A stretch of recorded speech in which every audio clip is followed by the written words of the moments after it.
Madelyne Pryor, the Goblin Queen made by Mr. Sinister.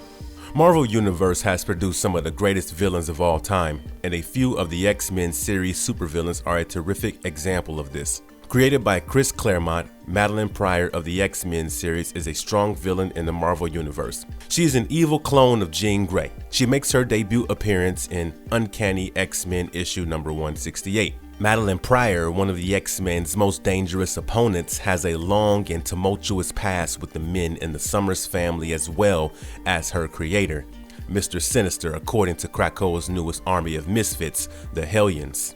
Let's find out how this supervillain of all time was created, how she became who she is, and how powerful and dangerous her moves are in this video.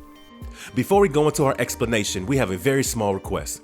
If you like our content, please support us by subscribing to our channel. This is a small click for you, but for us, it means a lot. Thank you. Let's begin. The origin of Madelyne Pryor. Madelyne had a solid resemblance to Jean Grey, who was considered dead at the time. Several people mistaken her for Jean reincarnated. Madelyne's mind was locked to Professor X, and she was the lone survivor of a mysterious plane accident that took place at the same time the Dark Phoenix tried to commit suicide on the moon. Originally, she was a clone of Jean Grey that was created by Mr. Sinister. Mr. Sinister discovered that bringing the ex-Scott Men Summer Cyclops and Jean Grey Marvel Girl together would result in a formidable mutant. Sinister wanted to be able to control a mutant like this and use it to battle Apocalypse.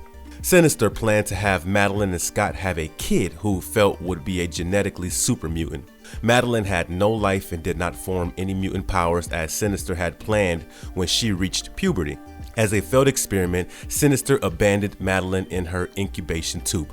A spark of the Phoenix Force was mistakenly placed on Madelyne's body at the moment of the Dark Phoenix death, reigniting Sinister's desire. Because Madelyne was a genetic clone of Jean, it eventually got attracted to her. After Dark Phoenix perished on the moon, the Phoenix wanted to restore Jean's spirit borrowed portion to her body, which was suspended. The Phoenix traversed the planet, disoriented when Jean instinctively rejected it. The Phoenix Force looked for the next best thing and gave Madelyne a silver of itself, giving her life and part of Jean's memories. Madelyne encountered Scott in Alaska, where he was meeting his grandparents for the first time. Scott was immediately drawn to Madelyne because of her physical similarity to Jean from when they met. As a pilot for his grandparents, Mr. Sinister played matchmaking by creating Madelyne, a personality he knew Scott would appreciate. Even after being duped for a brief time by Mastermind into thinking she was Dark Phoenix, Scott was astounded by how much Madelyne resembled Jean. Scott proposed to Madelyne on the patio of the Starjammer after a whirlwind relationship, and the two married on the grounds of the X Mansion. One day, when Scott and Madelyne were flying a geological survey team across Alaska early in their marriage, they were forced to crash land by a bizarre storm. Thanks to Loki's fire fountain, all 9 superpowered individuals on the aircraft, including Madelyne, were given supernatural abilities. Madelyne could cure almost any injury, disease, or physical flaw as anodyne.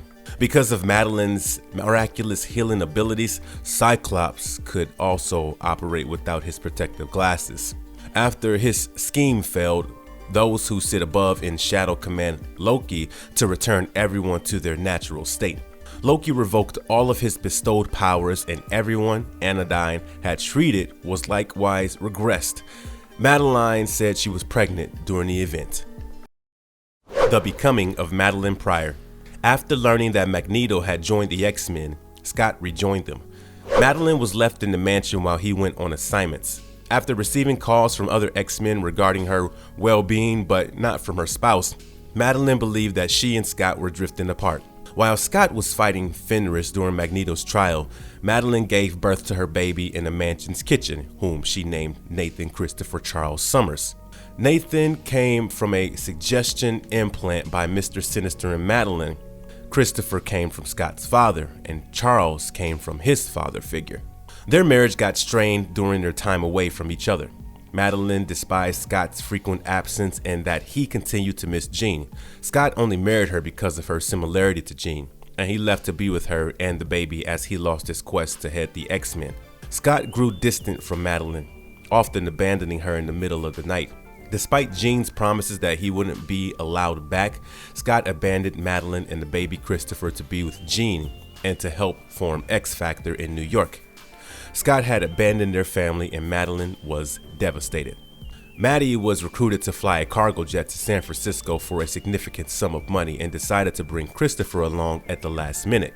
Mr. Sinister quickly responded to Jean's homecoming and dispatched his marauders to kill Madelyne and take her son before exposing the truth of her origin. Maddie utilized her inherent psychic abilities to protect herself, but her adversaries took infant Christopher. Maddie was shot numerous times and left to die before being transported to a San Francisco hospital as a Jane Doe. Madelyne survived and awakened months later from a coma after experiencing nightmares about surviving a crash from an aircraft and the Phoenix's flame bird. Sinister had wiped all records of Maddie and the baby, so there was no trace of them remaining. With just 8 X-Men present at the moment, Forge needed the essence of 9 souls to shut the portal, so Madelyne decided to be the missing piece and the group was changed into pure energy. The X-Men were finally brought back to life by the omniversal guardian Roma. After being revived, the X-Men and Madelyne resolved to take advantage of the chance to hide their reincarnation. The X-Men returned to Australia, defeating the Reavers and reclaiming their headquarters. They also freed the villain's enslaved teleporter, Gateway, a mutant aborigine who can make gates with his bull roarer. Roma arrived and handed them the Siege Perilous, a stone that produced a gateway offering judgment and a fresh opportunity in life, job, home, etc., to anybody who passes through it, making them invisible to mechanical vision. Maddie stayed inside the facility to familiarize herself with the computer systems while the X-Men went on missions, and Madelyne observed Scott with Jean while watching the news. Maddie was contacted in their nightmares by a demon, Sim, who played with her doubts and lured her with enormous power. Madelyne gradually succumbed to the evil part of her nature and assumed a torn black costume. Maddie trailed Storm to the Savage Land when she fled in the middle of the night, and the X-Men left soon after.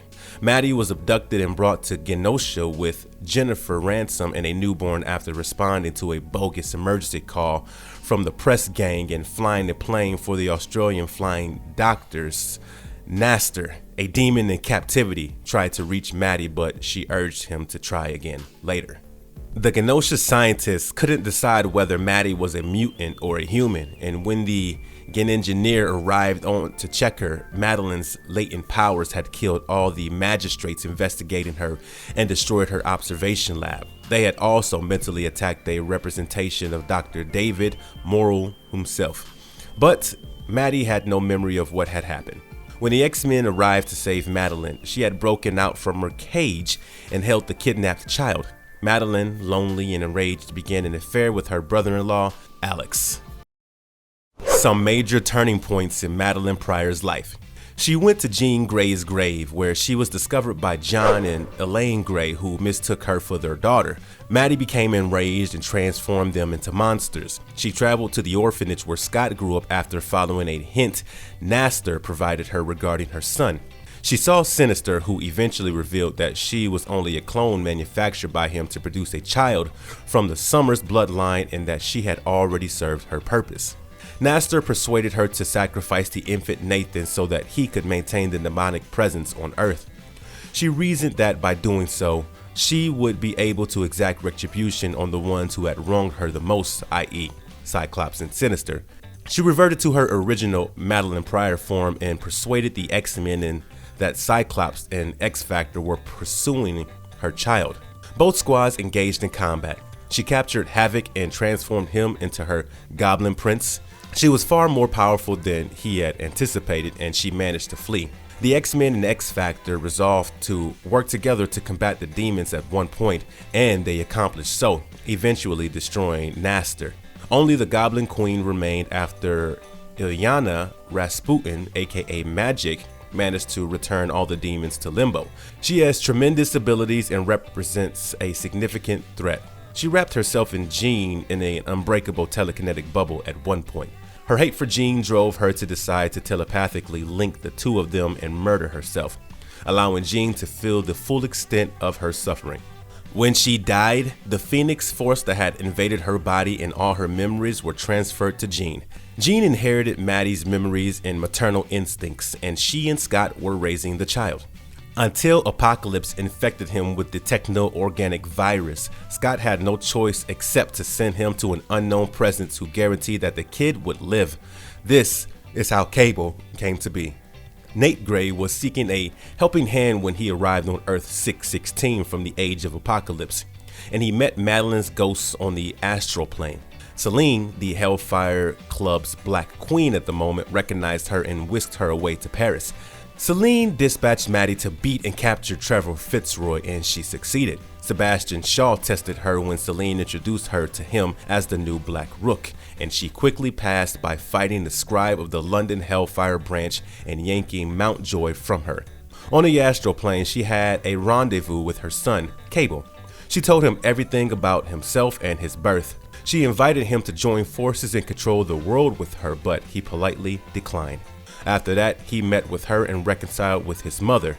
She was last seen with X-Men before being slain and sent to the astral dimension. She lingered there like a ghost. She stayed confined in the astral realm for a long time until she realized she wasn't as powerless as she believed, and that she still had access to the demonic abilities she had as the Goblin Queen. Hence, she materialized herself in the physical world once more under the title Red Queen.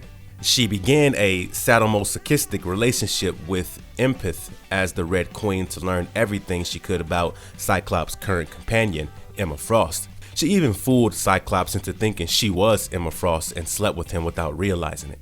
Spyro did the best she could to recreate Revenge's body. She injected the body with Psylocke's Psy-Force using a magical spell. She wanted to test the technique, so she dispatched some Sisterhood members to catch Psylocke and others to retrieve Revenge's body from the cemetery. She dispatched her Sisterhood to battle the X-Men as she worked on her plot to implant her consciousness into Jean Grey's body. She thought she had succeeded, but the X-Men replaced Jean Grey's body with a decoy at the last moment. Madelyne was stuck inside the body until it burned up, and she was liberated into the astral realm. Mr. Sinister's abandoned state home for foundlings is where Madelyne returns to her natural body sometime after founding the mutant state of Krakoa. The newly created Hellions are ambushed by the Marauders, whom Madelyne has revived and manipulated with her sorcery on their quest to destroy the facility. However, before the ceremony can be finished, Scalp Hunter shoots Madelyne, sending the demons back to reality and leaving her to die in Havoc's embrace. Havoc and Cyclops subsequently requested that Madelyne be revived by the Five, but the Quiet Council votes against it after considering the matter. Madelyne was a clone of Jean, and they don't want two of the same person on Krakoa simultaneously. Dangerous feats performed by Madelyne Pryor.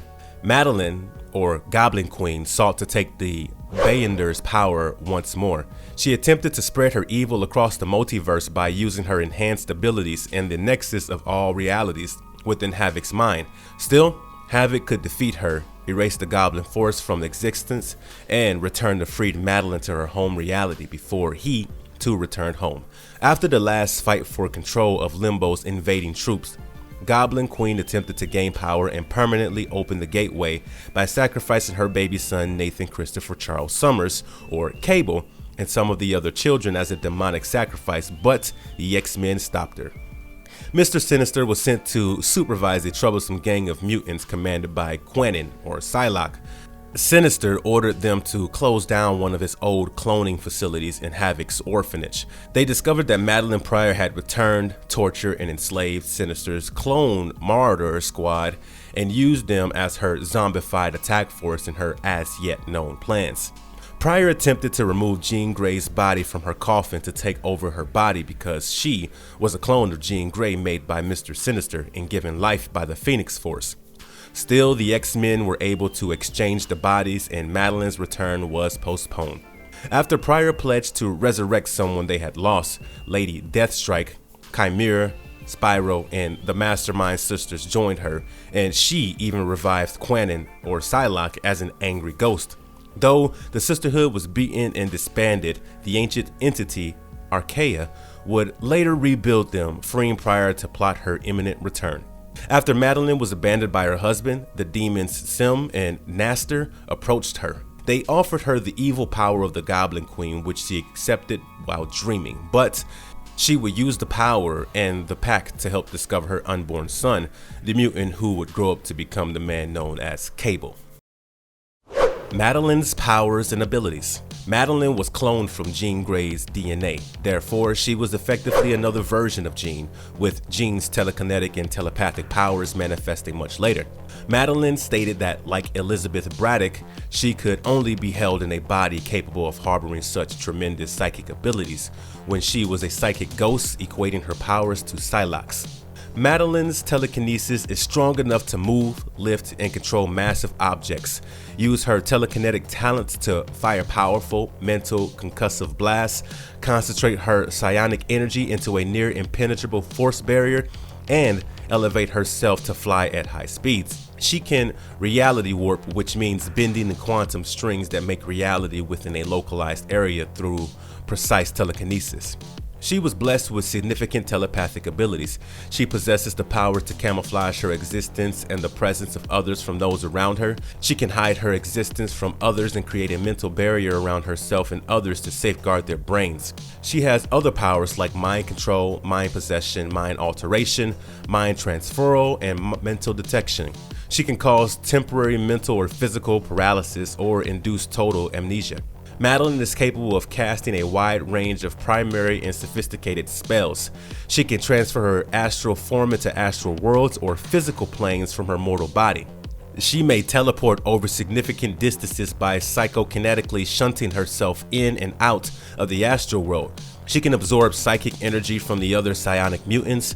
She can call numerous goblins, demons, and other beings via evil sorcery. Madelyne Pryor, the powerful mutant. Madelyne Pryor is undoubtedly one of the most powerful mutants that the X-Men had ever had to deal with. Her numerous strategies tend to hit a particular nerve with the X-Men because of her link to Jean Grey and her history of atrocities she has performed against the X-Men, the Earth, and even the multiverse over the years. If you enjoyed this video, click on the like button and comment below about which other character's bio you would want to know, and do not forget to subscribe to our channel.